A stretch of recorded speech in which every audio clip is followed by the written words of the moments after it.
وَإِذْ بَوَّأْنَا لِإِبْرَاهِيمَ مَكَانَ الْبَيْتِ أَلَّا تُشْرِكْ بِي شَيْئًا وَطَهِّرْ بَيْتِيَ لِلطَّائِفِينَ وَالْقَائِمِينَ وَالرُّكَّعِ السُّجُودِ۔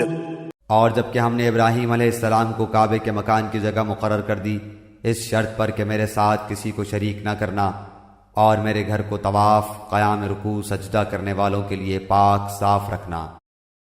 وَأَذِّن فِي النَّاسِ بِالْحَجِّ يَأْتُوكَ رِجَالًا وَعَلَى كُلِّ ضَامِرٍ يَأْتِينَ مِنْ كُلِّ فَجٍّ عَمِيقٍ۔ اور لوگوں میں حج کی منادی کر دے، لوگ تیرے پاس پاپیادہ بھی آئیں گے اور دبلے پتلے اونٹوں پر بھی، دور دراز کے تمام راہوں سے آئیں گے۔ لِيَشْهَدُوا مَنَافِعَ لَهُمْ وَيَذْكُرُوا اسْمَ اللَّهِ فِي أَيَّامٍ مَّعْلُومَاتٍ عَلَى مَا رَزَقَهُم مِّن بَهِيمَةِ الْأَنْعَامِ فَكُلُوا مِنْهَا وَأَطْعِمُوا الْبَائِسَ الْفَقِيرَ۔ اپنے فائدے حاصل کرنے کو آ جائیں اور ان مقررہ دنوں میں اللہ کا نام یاد کریں، ان چوپایوں پر جو پالتو ہیں، پس تم آپ بھی کھاؤ اور بھوکے فقیروں کو بھی کھلاؤ۔ ثم ليقضوا تفثهم وليوفوا نذورهم وليطوفوا بالبيت العتيق۔ پھر وہ اپنا میل کچیل دور کریں اور اپنی نظریں پوری کریں اور اللہ کے قدیم گھر کا طواف کریں۔ ذلك ومن يعظم حرمات الله فهو خير له عند ربه وأحلت لكم الأنعام إلا ما يتلى عليكم فاجتنبوا الرجس من الأوثان واجتنبوا قول الزور۔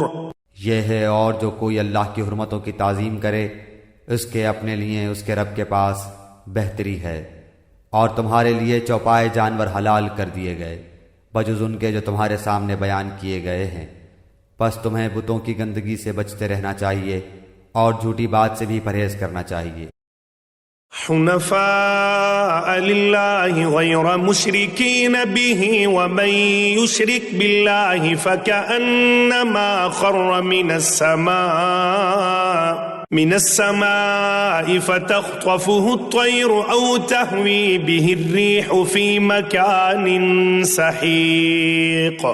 اللہ کی توحید کو مانتے ہوئے اس کے ساتھ کسی کو شریک نہ کرتے ہوئے سنو، اللہ کے ساتھ شریک کرنے والا گویا آسمان سے گر پڑا، اب یا تو اسے پرندے اچک لے جائیں گے یا ہوا کسی دور دراز کی جگہ پھینک دے گی۔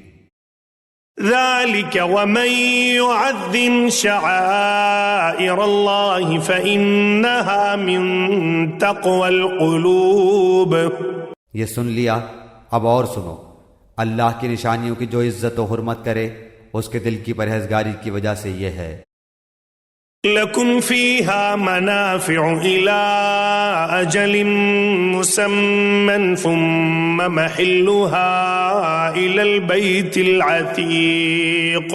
ان میں تمہارے لیے ایک مقرر وقت تک کا فائدہ ہے، پھر ان کے حلال ہونے کی جگہ خانہ کعبہ ہے۔